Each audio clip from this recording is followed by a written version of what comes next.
Hello, everyone, and thank you for joining us today on Polywine, where we like to take a deep dive into stories pulled from the media and have a fun time while breaking it down. I'm Jillian, and let's get into it.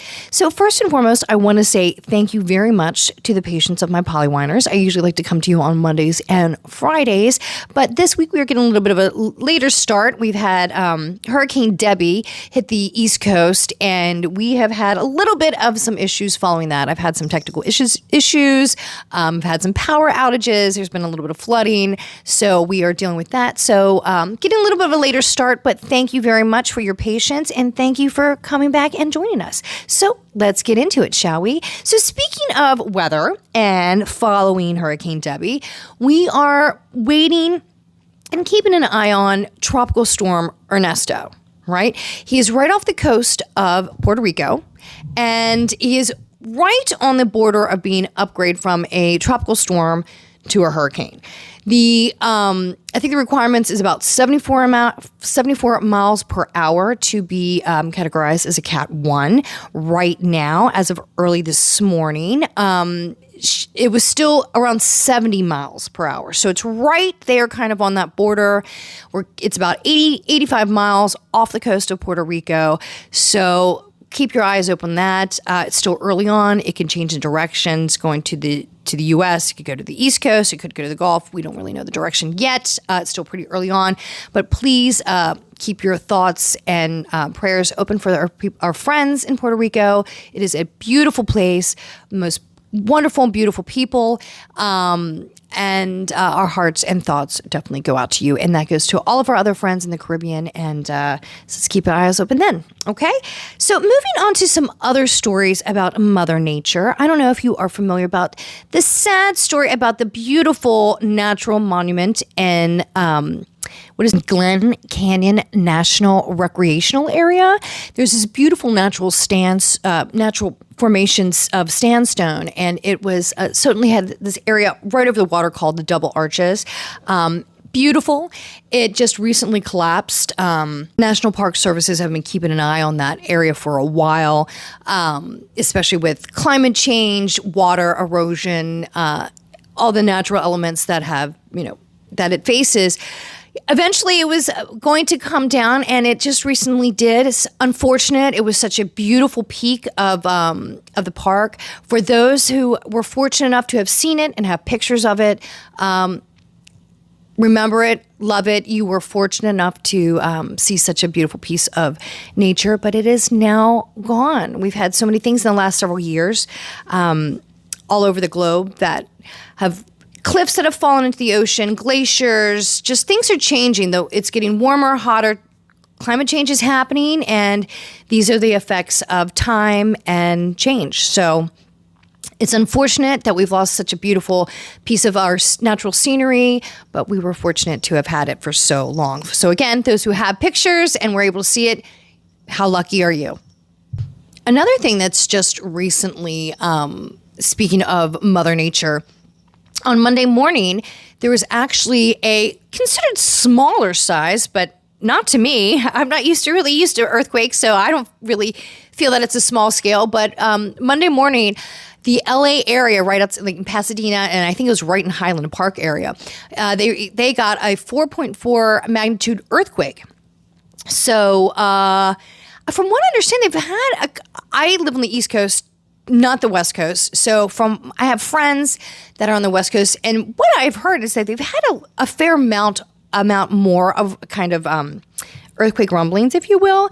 Very unsettling to me. I have lived through a few earthquakes, very uncomfortable, just totally disorienting. It's just weird. It's so weird. So for that to be a kind of more of a frequent thing, it seems to happen a little bit more out there. They're right on that fault line in the LA area. But it's got to be so unsettling. I cannot imagine. When I was talking to people earlier today, I was like, yeah, it was really small scale. It was just weird, but quick. But I don't know. I don't know. That's very unsettling to me, how you have an earthquake, even if it's considered 4.4, that would freak me out. And I don't know. I don't think I just would be not so nonchalant about it, I guess. But so keep your eyes open there. Usually there tends to be some aftershocks following some earthquakes. So our thoughts are to you in the LA area and the outreaching zones of that area, because we know those aftershocks can follow far and wide. So, Mother Nature is speaking back to us, that's for sure. So let's get moving along to some other things that have happened in the past week. So this past weekend, we just had the closing ceremonies of the 2024 Paris Olympics. So what did you think? Did you like it? Were you okay with it? Did you find it boring? I got to tell you, I was not into it personally. I thought it was, Paris, I think you fumbled the ball on this one. I really do. I think this could have been a much better Olympics. Paris is an absolutely amazing city. There's a lot of it's just lively. It's fun. It's got a vibe. It really does. And for you just to fumble it as bad as you did, in my opinion, very disappointing. Yes, we had some wonderful moments. Like I said, I've said it for the last couple weeks as we talked about the Olympics, some upsets, some triumphs, some disappointments, some controversies. That's what always happens at the Olympics. I was very, very underwhelmed with this Olympics. Extremely underwhelmed. Parisians have fanfare. They've got flair. They've got the drama. We got none of that.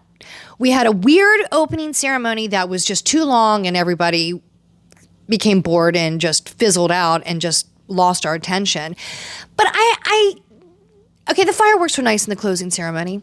Okay, fireworks were pretty. Fireworks, pretty outdated at this point. And when most cities have like LED drone light, sky aerial ceremonies, and you have all these awesome things. Just give me fireworks. It seems pretty basic and a little primitive to me. But the lady who sang at the closing ceremonies in Paris, beautiful. But I must say, as they passed that torch to the U.S. and you saw Snoop Dogg, well, first of all, you had Tom Cruise that parachuted from the Hollywood sign into L.A. That was okay. That's fine. But I enjoyed Snoop Dogg, Dr. Dre, Billie Eilish, all great. But let me just take it back. I want to keep it simple.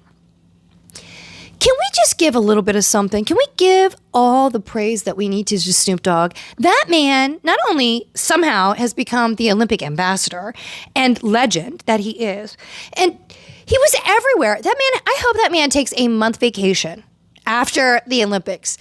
He's got to be exhausted. All the time travel. That's going to be a 12-hour flight from Paris to LA, something like that. It's huge.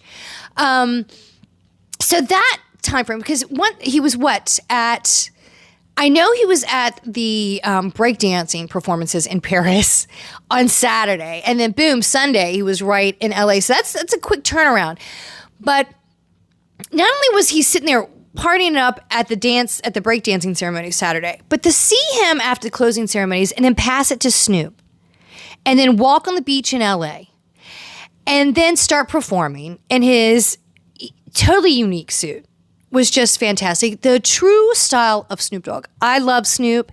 He is classic. He's an icon. He's a legend. He is everything that is symbolic of my generation. He's the shit. So, but not only was he fantastic and amazing, can I just give a few seconds to his solo dancer? Now, you have got to be the cream of the creme to be a solo performer next to Snoop Dogg, and the world stage is watching you. So how many other dancers did you have to weed out to get her? She just the number one go-to person of Snoop. But first of all, she comes up on that gold, I don't know, what was that, scooter, bike, whatever that was on that little mini boardwalk thing with the 2024 logo in the background and the Snoop Dogg's kind of everywhere in the sand, which is very kind of a cool backdrop with that, oh my God, that picturesque turquoise blue water in the background with the palm trees and oh my God, just so beautiful. What a absolutely perfect backdrop. You couldn't have asked for a better day. You couldn't have asked for better weather. So the sunny California weather definitely showed up that day for the world stage. And then once he performs, he passes to Dr. Dre. I'll get to Dr. Dre in a second, but I still want to go back to that dancer. I want to go back to the dancer. Not only did she have off booty cut shorts, boots, a bikini top, but then she had a fringed jacket. So first of all, it's hot right now. It was still pretty early in the morning out there when they were performing for the Olympic ceremonies, but it's still hot. So that girl was working it, dropping it low. I mean, first of all, this girl's got some knees and some hip functions that I want to have, okay? But that girl could move. But I just want to say, she was the only dancer on that little boardwalk dancing right next to Soup. And she was fantastic, phenomenal. And even I was like, I want a few dollars to step in that girl's belt buckle, and I don't even know if she's taking it, but even I'm impressed with her moves. And I don't mean that in a bad way. Like, I'm not trying to call her a stripper. I'm not saying that she is. I'm definitely not saying that. I was just so impressed. Like, do you do YouTube videos on those moves? Because I want to look at that. Because that girl, she was great. She was absolutely great. So, with the most respect, I mean that the best way, I was in awe of her moves. And I want to learn them. So if you have a YouTube video, if you know if she has a YouTube video, please let me know. She's great. And she was absolutely gorgeous. She was gorgeous. So I just wanted to take a moment to give a little bit of appreciation to Snoop's dancer, because she was great.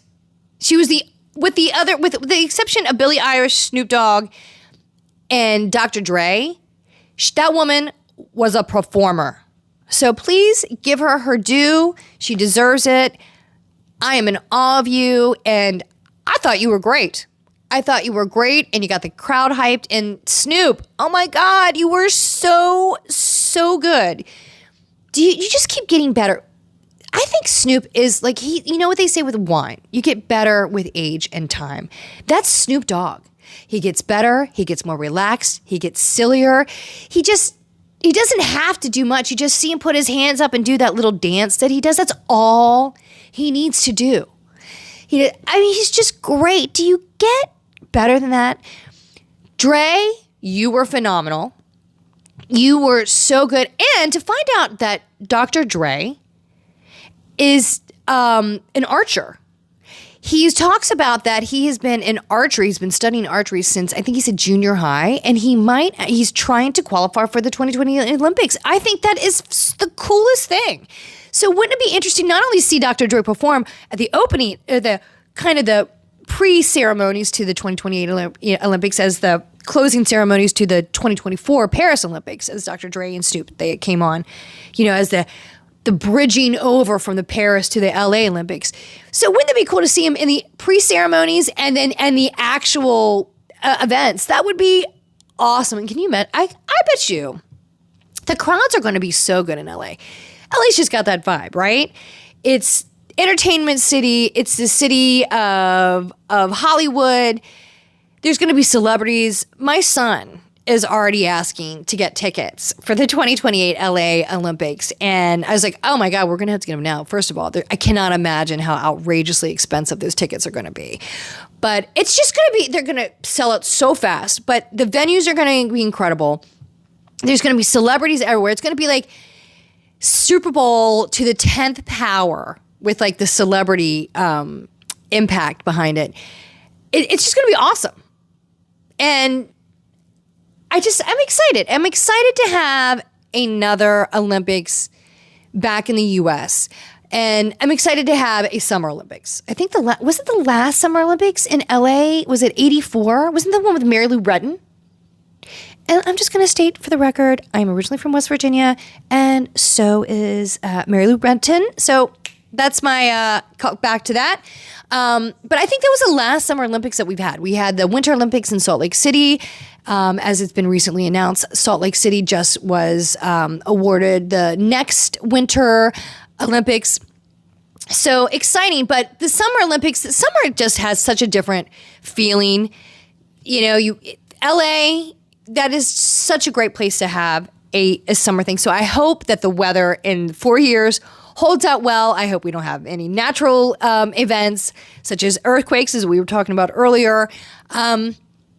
It's good. I mean, I just can't even talk. The backdrop was so beautiful. So that just got me so excited for the upcoming Olympics in 2028. It's going to be beautiful, cool, and expensive, and very, very, very crowded. So brace yourself, LA. It's happening. It's coming. So moving over to politics. So next week is the start of the Democratic National Convention. Everybody's there. The Democratic Party is going to come together and rally behind their nomination. Kamala Harris, Waltz is their pick. And so today, that is their time to showcase them to the country, let them put out all of their positions, their platforms, and everybody else who wants to stand behind them, prop them up, support them, and get them excited and motivated for the next few months. The election is approaching rapidly, so it is crunch time for the DNC, that's for sure. And September 10th, is that back on? September 10th was the original date set for the presidential debates. We had one in June. That did not go so well for Biden. So now Biden is out on the ticket. Now Kamala Harris is in with her VP pick as Waltz. So now that quick change of affairs. So now the DNC is rallying behind them, supporting her. So they're getting excited, getting the momentum going, and let's see where that goes. So going back to the September 10th, is that back on? That was originally set. Those were the original dates. We had the one in June, now it's September. So last week, or a little bit after, a little bit before that, once Kamala was nominated, right? Once the Democrats made her the official nomination, there was a little bit of talk coming from the Trump camp throughout the media and online that he may not go through with the September 10th debate. Now that there's a new candidate, they weren't ready, they didn't have enough time, and the Trump camp, I'm saying but the Trump camp itself did not want to go into the debate. That was the talk. So as of now, the September debate is on. ABC News is supposed to be hosting it, so let's see if it stays on track, but I'll be watching. I'll definitely want to see where it goes. This is a new debate. Let's see how these two spar. It should be interesting. It's definitely going to be a new feeling. The debates that he had with Biden were just, it was uncomfortable to watch, personally. I didn't like those two gentlemen just attacking each other, and one just seemed just, I mean, the hatred and harshness that the stuff that sometimes comes out of Trump's mouth is just, oh, it's so gross and deplorable. But I hope that just the way he was with another man, I hope he is not that way with a woman. We have seen him debate women in the past. Hillary Clinton, that wasn't some of his best debates either. So let's just see where this goes. Can Trump temper himself on the stage and with a woman? How he speaks and projects is going to be completely different than how he handled himself with Biden. So it should be interesting to watch, and I will definitely be watching. So here we go. Giddy up. It's crunch time. So let's get into a little bit of TV, entertainment, catch up, gossip, pop culture, all that stuff that we read in the news, social media, in the magazines, all that fun stuff. So, let's go into TV.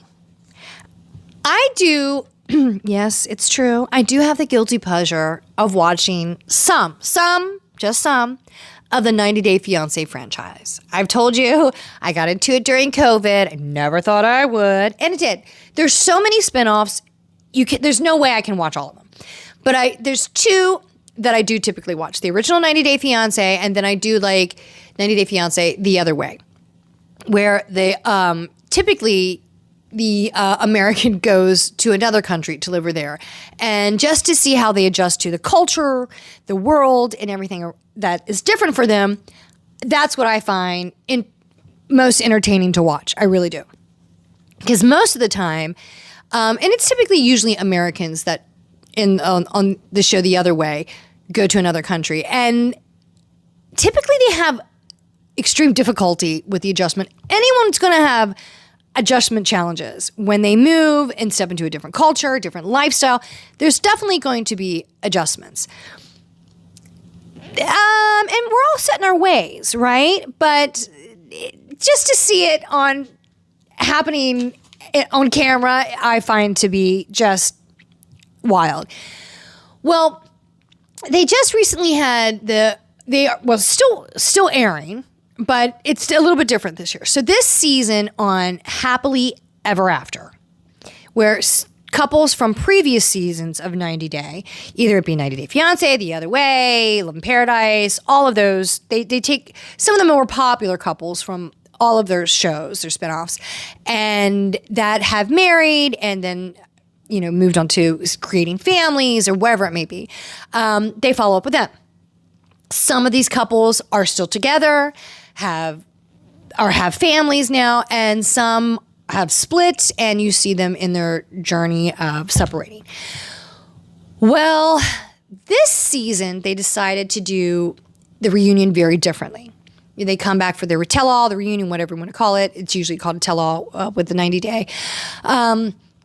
This season, with this cast, they decided to do a little bit different. Not only are they're flying them out to New York for the reunion or the tell-all, they are also having them stay in this huge home, this mansion, all of the couples together while they're filming the reunion. So, because it takes several days. I mean, I had no idea that filming these tell-alls took that long. Honestly, I didn't know that it took several days. I thought a day and a half, maybe two. I didn't know it was much longer than that, but it seems quite lengthy. So they're staying in the house. You see so now let me just start off. I did not know that this had already aired. I have HBO Max. I usually watch and catch up on TLC through Max. You can watch it on whatever cable service you have or streaming service. You can watch it live.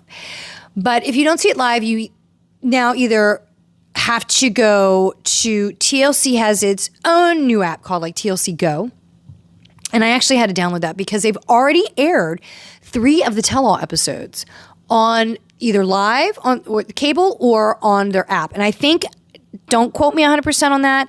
I'm not 100% how that really is working out. All I know is that I actually had to go download the TLC Go app to actually watch these 3 episodes of the tell-all that have already aired, but have not aired yet on Max and whatever other services they use. So I actually had to download the app, and I did. As frustrating as it can be to watch commercials, it was worth it. Okay? I feel like I have a little bit of PTSD watching this episode. So, first of all, oh my God, where do I start? So a lot of these couples have been around for a while. Emily and Kobe, you guys still are adorable. And in your matching pajamas everywhere, adorable. And my heart I was watching Emily the whole time because she's I think she said about a month away from giving birth. She's due. And anybody who's ever been pregnant, that last 6 weeks and definitely last month, you are miserable. You cannot breathe. The baby's sitting on your organs, your diaphragm. You just can't breathe. You're uncomfortable. You have to pee every 20 minutes.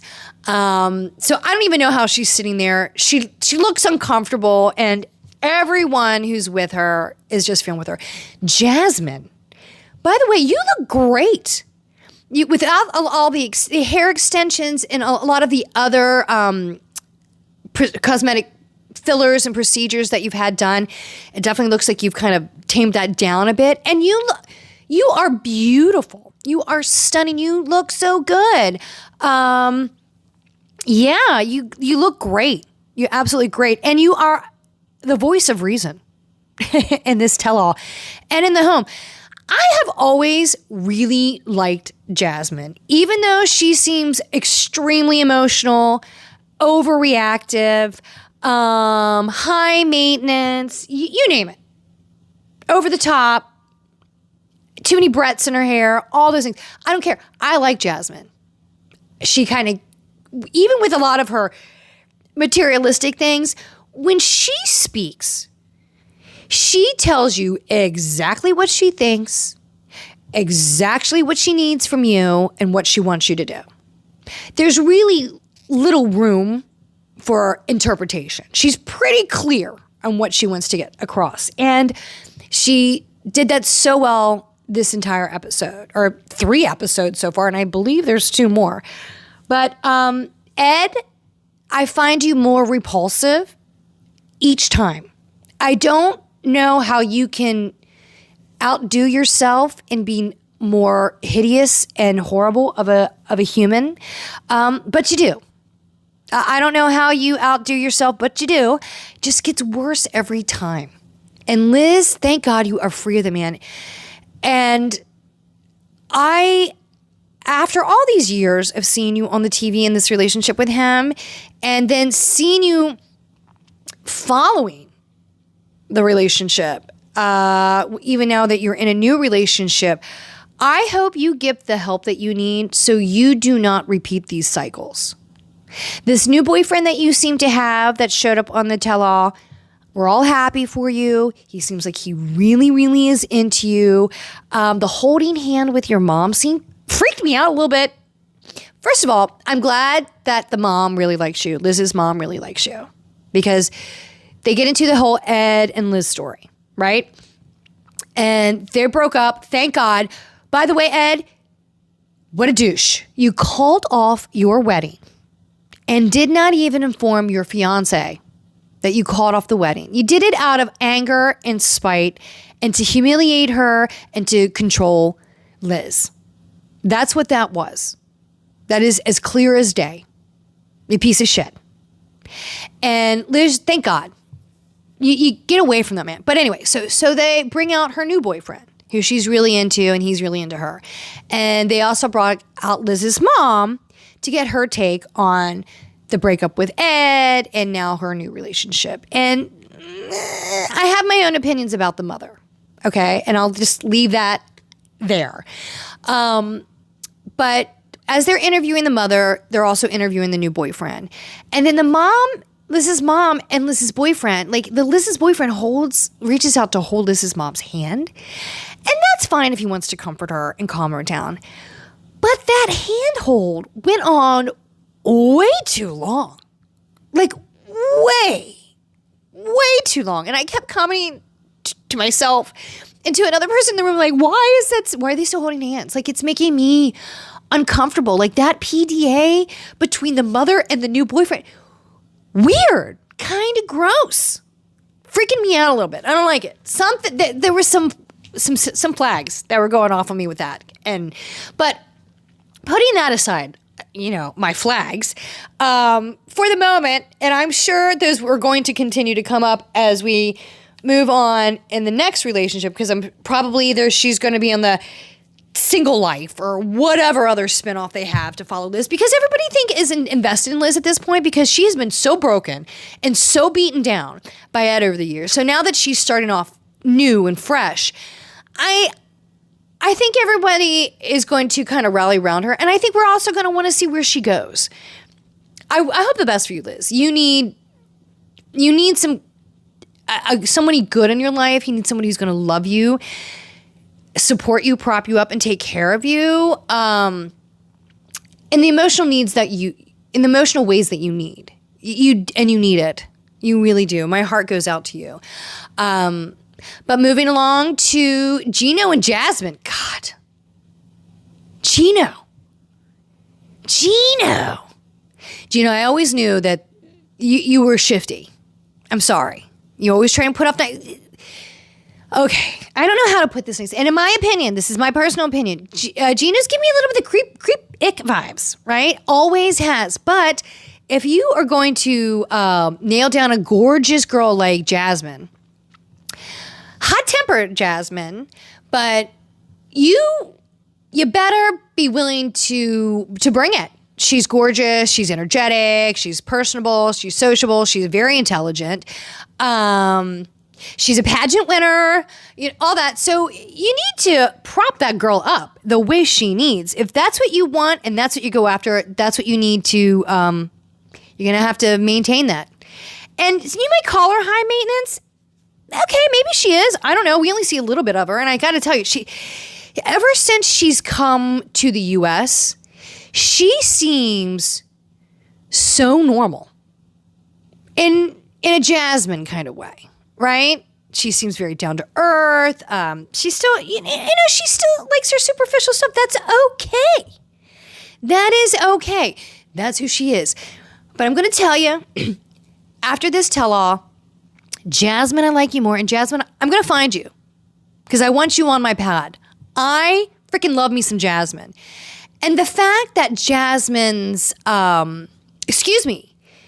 Gino's family was interviewed. So Sean Robinson, who I love, who is just the greatest host for these tell-alls, she brings out Gino's family, the cousins, and who, I don't know if you remember, the one cousin was a little shifty towards Jasmine in the previous season, saying, I think you're just a gold digger and you're just after Gino's money. What money?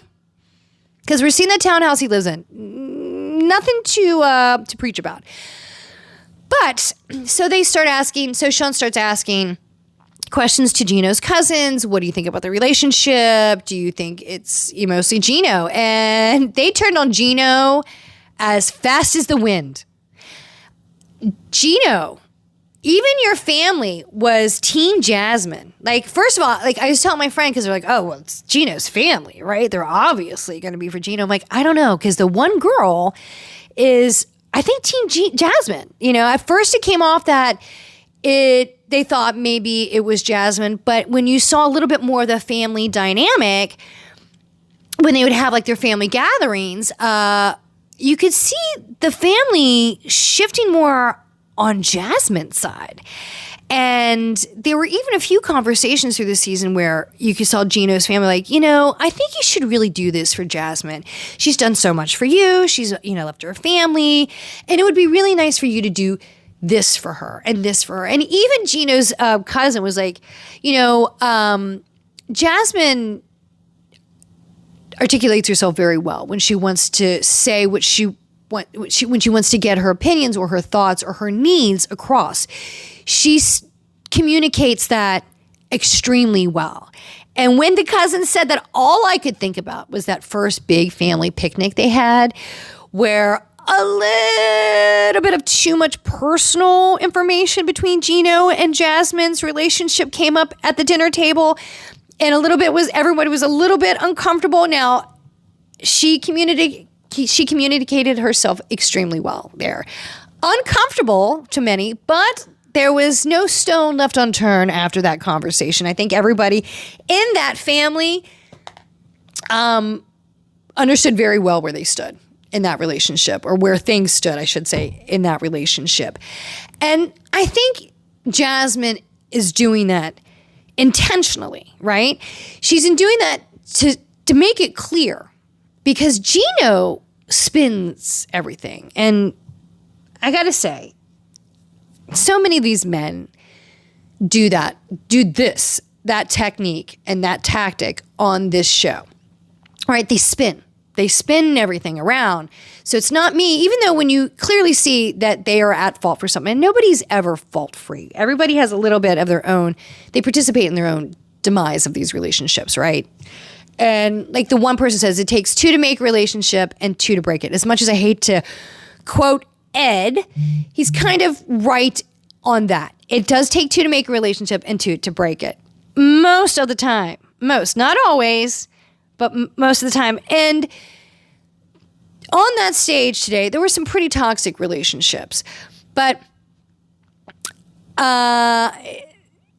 Yeah, and so I think Jasmine was definitely saying a lot of that stuff, even though as uncomfortable it may be, putting all their personal stuff out there in front of the family, because Gino's spinning everything around. It's not me, it's her. It's not me, it's her. And that's why everyone in his family for so long thought that Jasmine was the gold digger, and she was only in it for the money and this and that and this and that. And I really am not into that. I didn't like that portrayal of Jasmine, and it really pissed me off. So it's nice and comforting to see that Gino's family is now picking up. Gino, maybe you the problem. And let's just dive into a little bit of your past history with some of the other girlfriends. Let's not forget that one of the first seasons where we met you and Jasmine, you were sending Jasmine's topless photos to your ex to make your ex jealous. And we've heard how toxic your other relationships were. So I think your family is now starting to realize that Jasmine may not be the problem, right? So that was comforting to see, but jumping around, because there's a lot to unpack in this 90-day tell-all, No Limits, a lot. And those were the two couples that kind of stood out in the first episode, right? Well, oh my God, Angela. We'll get to the other couples and we'll break that down a little bit more at a later time. But I just want to get into, oh my God, Angela and Michael. Wow. Look, that relationship has just been a hot mess, extremely toxic, and abusive, in my opinion. I'm not saying that there's any actions that have done in the past. I am just giving my opinion on what I have seen over the years. And Angela, you berating Michael and just it's verbally abusive and psychologically abusive to this man. I mean, you just to see him like just quiet in the corner and just go completely numb when Angela is just freaking out on him and just belittling him and yelling at him and screaming at him. It's hard. It is really hard. And to see how everybody in the house is so protective of Michael, because it's hard to see another human being treated that way. And we don't even know how guilty Michael is or is not yet in the first episode. They're just arriving late to the party. And first of all, everybody's so happy that Michael's actually in the U.S. This is the first time Michael's been in person for any of the reunions, the tell-alls, anything. And he's there. And whoa, I mean, from the moment they walk into the stage, Angela is just like, oh my God, she is a ticking time bomb. She's just going on. You can just see her just getting amped up and more and more and more. Why in God's name, Angela, are you walking with a crown on? What are you a queen of? What is that? I don't know. But it was so hard to watch it. I mean, they walk in and before they can even get called to set, Angela's like all the other couples, they're greeting each other on the couches. Hi, how you doing? Michael's great seeing you. And Angela walks in and just immediately starts laying into Michael in front of everyone. It is such a humiliation technique that she's doing, and it just bothers me. That tactic of just going in and just repeatedly rapid fire, just going in on him, just one insult after another, and just, it was awful. And everybody's face was just an utter shock. And then you see the one guy, Rob, the couple Rob and Sophie. I am not a Rob fan at all. But even at one point he was like, well, I mean, Angela, he can't get a word in to say anything because you're just speaking over him. And boom, she just went right on Rob. And I don't think like people are trying to come to Michael's defense and you can't. You cannot, because you get, she comes for you. You cannot. It is wild. It is wild. I have never seen anybody like this in my life. I mean, wow, that is an angry woman. Skylar, where are you? Come get your mama. I mean, and then you see like this, I don't know, EP, producer, PA, whoever it is, you see this gentleman from the crew of TLC come in to the couples that are sitting backstage saying, okay, we're ready to go to set. And as soon as he says that, Angela storms off, I'm not going on set. And she starts throwing her temper tantrum. She does this. Angela, I'm sick of it. And Angela, you have come off so poorly, even at the very start of this tell-all. I personally don't see how you can come back. Like, you just look so bad. I don't even know why the producers would want you to come back. I'm having a hard time watching you because it's the bullying. It's, in my opinion, it is verbal and a psychological abuse to Michael. I don't care how guilty this man is. No one deserves that. No one deserves that. And if you're going to treat someone like that, Angela, maybe that's why there's no proof yet, but why you think he might be cheating, right? Who wants to stay with somebody who treats them that awful? Holy shit. And look, like I said, I'm just dipping my toe into episode 1. Like, they're in the house, they're hanging out, they're having a good time.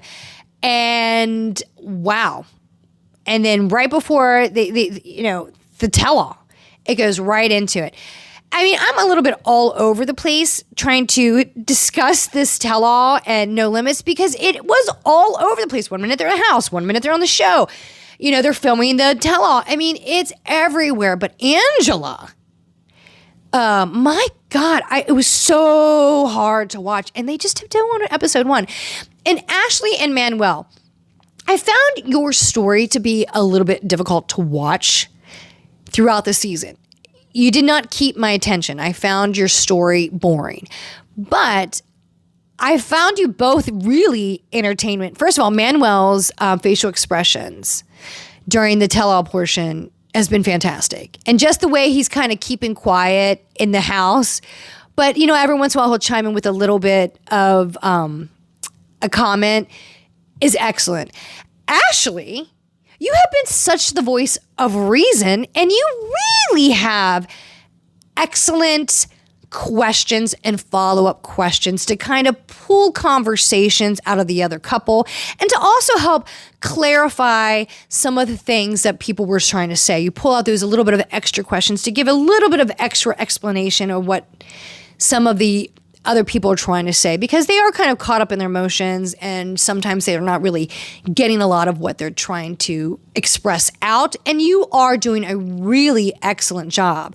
Sean Robinson is always the best, but I think, Ashley's been a really great backup to kind of pull a little bit of extra out. I really do. I think she's been great at that. Their segment hasn't come up yet. I cannot get over Angela. I mean, I am shell-shocked by the entire thing. I found it highly uncomfortable. Highly uncomfortable. But, like I said, we're 3 episodes in. That's on TLC Go. I've watched all 3. I'm just going to get into a little bit now. There's a lot more to come up because it's just so much happening. So many moving parts. So that's where we are with that.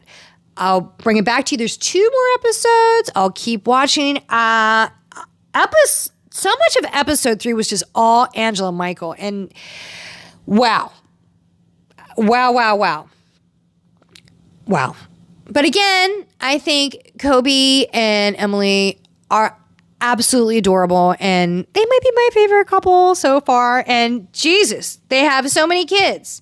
So let's tap out of 90 Day. Let's tap into a little bit of the Bravo universe. And I think we might have a couple different things to talk about this week because there's just lots kind of coming back into the entertainment world, TV, streaming. Yay, we needed it.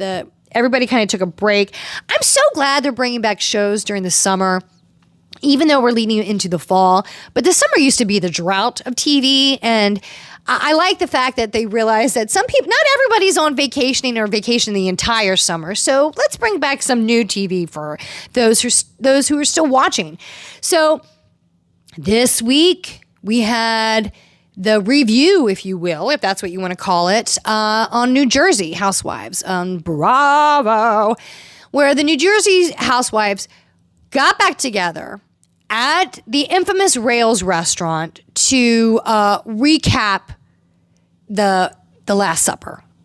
There were two separate rooms, two teams divided. You had Teresa, Jen Aydin, Jackie, and Dolores in one room. In the other room, you had the rest of the cast. You had Jen Fessler, who I'm going to get to Jen Fessler here in a minute. Margaret, love you. They had Rachel Fuda. They had Danielle. They had Melissa. Good room. That looked like the fun room. And I am going to state that charcuterie board looked phenomenal. I could not stop staring at it. Maybe I was hungry watching that show, but I was like, that is a great charcuterie board. And, so they got back together to watch The Last Supper. So it was interesting watching TV of people watching another show. So I don't know if you ever watched the show The People's Couch, but I felt like I was kind of on the People's Couch through the TV. It was really good. Not much to go over, just a few comments. Can we get rid of Teresa at this point? And you edited out a little bit too much. You edited out the fight. I understand you didn't want to put it all out there. That's fine. But we edited out a lot of the Teresa and Louis stuff. Let me just go back to one of the opening clips of the season where they were showing this scene where Teresa is exiting her house and she and Louis are in a fight. This was one of those clips leading up to later in the episode in the very beginning of the season of New Jersey. And production has to stop in because Louis trying to chase Teresa and she's like, it's my money. And he's following her and she's pissed at him. And production somehow is like, give her some space or something to that effect. That whole scene, all of that, gone. That was edited out. Why? I want to see that. Is Teresa like setting the rules where you can't have this, you can't have that because of I want to know. But at this point, I think this show has revolved too much around Teresa. And I find not only is she just stupid, sorry, I hate to use that word stupid, but stupid. She's toxic. I think she's just the way she spins the show and her stories, I hate it. The fact that she's been the anchor of the show for so long, I don't understand. But she's got to go. And the other day, Andy Cohen had on his show, Watch What Happened Live. Oh, God, I can't think of his name. His name was Matt. It'll come to me in a minute. But he had two gentlemen on from a podcast. And the guy is so funny. And he was asking, well, what do you think about the cast of Jersey? And he said, the people that were in the room with Melissa Gorga and Margaret. And then when Dolores left the room with Teresa and then went to the other room, she just felt she looked so free. And that room should be the cast moving forward. And I agree with that. I agree. I think Teresa should go. I think Jen Aydin should go. Jackie, don't know why he came back. And I think Jen Fessler's got to go. I think Jen Fessler was in the same room when she showed up late, but agitated. I was done with her. And then when she showed up pissed off at the the review of The Last Supper, I was like, I think that one kind of sealed your deal, Jen. I'm over you. I'm really, really over you. But also going back to Andy Cohen show Watch What Happened Lives when they were, it's going to take me a minute. It was Matt Rogers and Bowen Yang. It took me a moment. I apologize. I had to go look it up. When they were on Watch What Happened Live the other night, they had a great take on all of it, right? And sorry, I had to pause for a second and look up their name. I was just drawing a blank on their name. But they really gave that breakdown well about their thoughts on who should stay, who shouldn't stay. But on that show, they had employees from the restaurant Rails. And I thought it was hilarious when Andy Cohen was introducing them. And Matt Rogers and Bowen Yang stood up and they applauded those two employees like, these girls have been to battle. They have seen war with the jerseys. And it's so true. And a tip of the hat to you ladies and a bow to you. You have seen battle. And you have seen the Jersey Housewives. And their reaction was fantastic. Andy's like, what is it like every time the New Jersey Housewives stuff? They're like, it's exciting and always fun. Great response. And Andy, thank you for having those girls on your show. They deserve their moment. They were part of the team. They were definitely the unsung heroes of that event. But I enjoyed watching the review of The Last Supper. Was it necessary? It wasn't really necessary. Little bit of a side note, a little bit of fun stuff. In the Bravo's universe, there has been some reports, out there. I don't know how much of this is true or not, but there have been reports that, according to Bravo, they did not have a reunion for Jersey. It has been leaked, and I don't know how true it is, how accurate it is, that they actually did do a little bit of reunion, Bravo, with Jersey. But it was so toxic and so just a shit show that it couldn't be aired. So, and there has been a little bit of audio excerpts, that have been leaked out there in the social media world and out there online of clips that have leaked out about the reunion. So I'm sure a little bit more will come out about that. But if they do the shakeup, I agree with Matt Rogers. The people that were in that room, plus Dolores, I love Dolores, should be in the cast. Don't take down Dolores because she is tethered to Teresa. I love you, Dolores. You are loyal to your friend. There is no greater trait, but your friend's kind of dragging you down a little bit. And you're too good for that. And Dolores, you just keep looking better and better. God, I love you, Dolores. So that's my take on Jersey. Let's tiptoe just quickly. Below Deck Mediterranean. I feel for Aisha. Somebody send Aisha another stew. She needs one. The Bree and Ellie saga still continues. I hope that ends soon. I'm kind of sick of watching it. Joe, you're cute, but you're not all that. Although this past week, Ellie actually asked Joe out on a date, and he said he was just kind of taken by surprise by when she asked him out on the date. He immediately said yes. And you could hear like Gail on the background going, oh shit, because it's not going to go over well with Bree. But he accepts and then immediately regrets accepting because he's like, oh my God, this is not going to go over well. I'm going to get in a lot of trouble for this. So immediately goes back to Elle and says, I'm really sorry. And this is kind of where they close out the episode, that he can't go out on the date with him or with her because it would just cause too much of a riff. And you just see her facial expression just in a state of, she's just perplexed that she would actually be rejected. But the one thing I wanted to talk about on this past episode, I don't think really a lot happened on this past week of Below Deck Med, other than the fight continues with Ellie and Bree, is that Aisha looks exhausted, but the guests were terrible. Terrible. And I hope when the guests come back and watch this, you have a moment to reflect on your actions and change that. God, you were just despicable human beings. You really, really were. And I'm glad Captain Sandy called you out. And I'm glad, Captain, you took what Aisha was telling you about the guest and you stood behind them and supported them. And you would not allow anyone to disrespect your crew. They didn't deserve it. And it was uncalled for, just snootiness. And that lady, was she the main charter, the one that was really giving Aisha the hard time, saying that your caviar service sucked? You were a try-hard and just disgusting.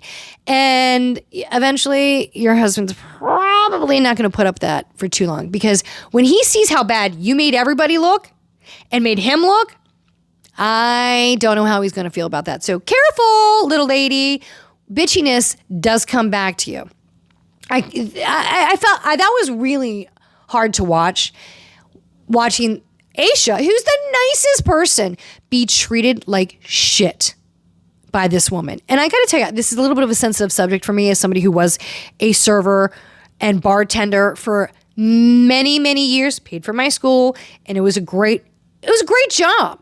I don't care what anyone says. Never look down at a server or a bartender, anybody in the hospitality service. They make your experience very different, but you should always treat everybody with respect, but definitely treat the people who are bringing you your stuff, food, luxury items, whatever it may be, vacation, whatever. You treat them with respect, okay? Plain and simple, common courtesy. And it struck such a chord with me. But it's just like the nicest freaking person. And to treat her respect for no reason.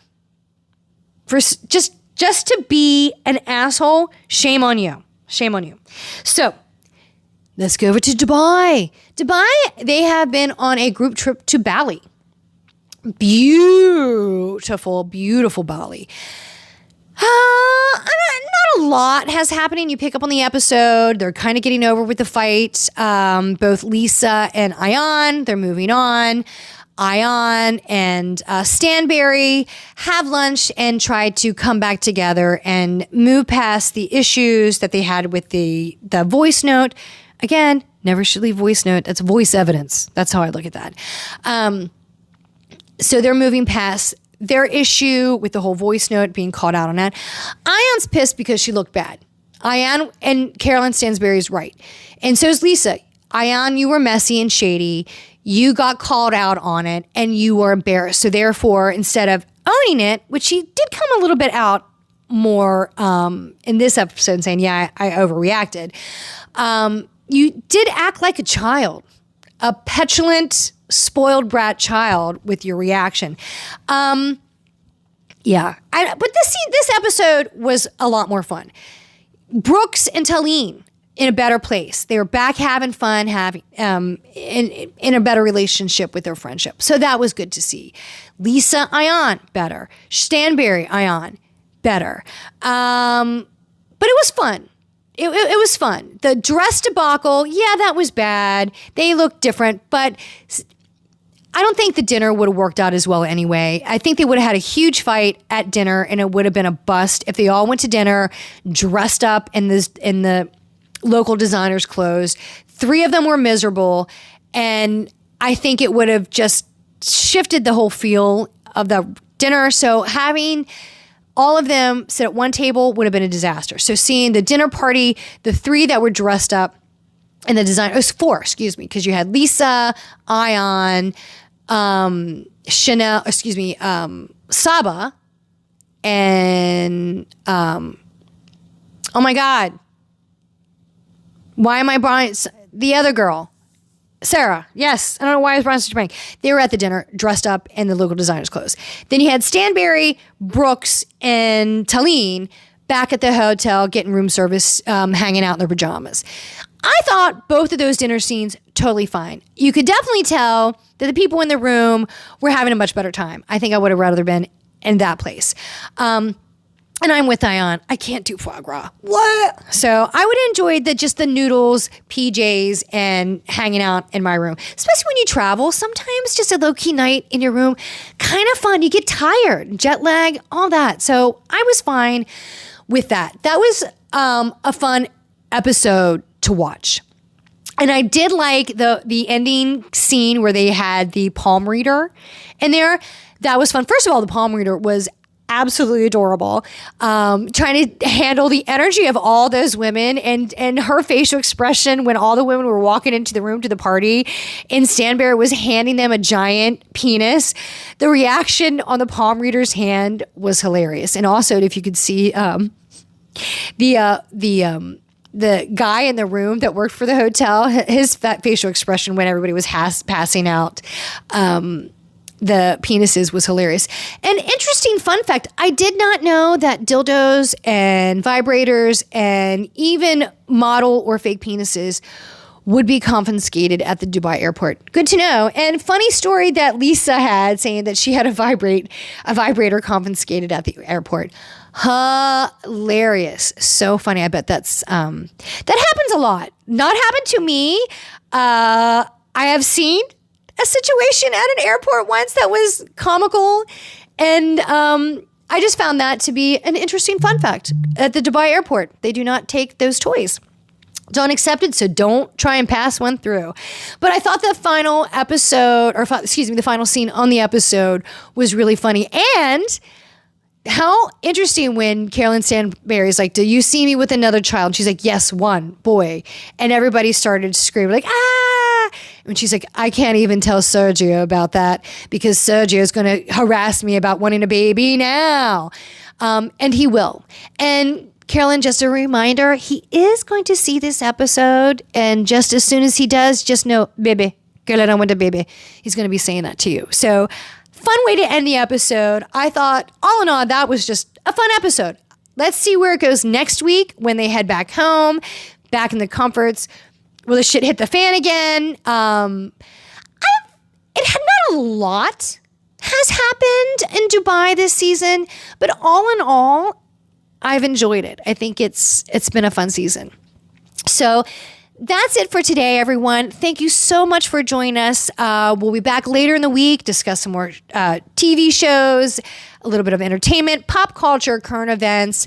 We get a little bit more into current events and pop culture. We got a little bit more into TV today. We'll save that for the later of the week. Thank you so much for joining us today on Polywine. Please look me up on Instagram on Polywine Time. If there's anything you want to discuss, chat, inputs, thoughts, I'm here for it. And catch me anywhere you can stream a podcast. Thank you so much and have a great day. Bye.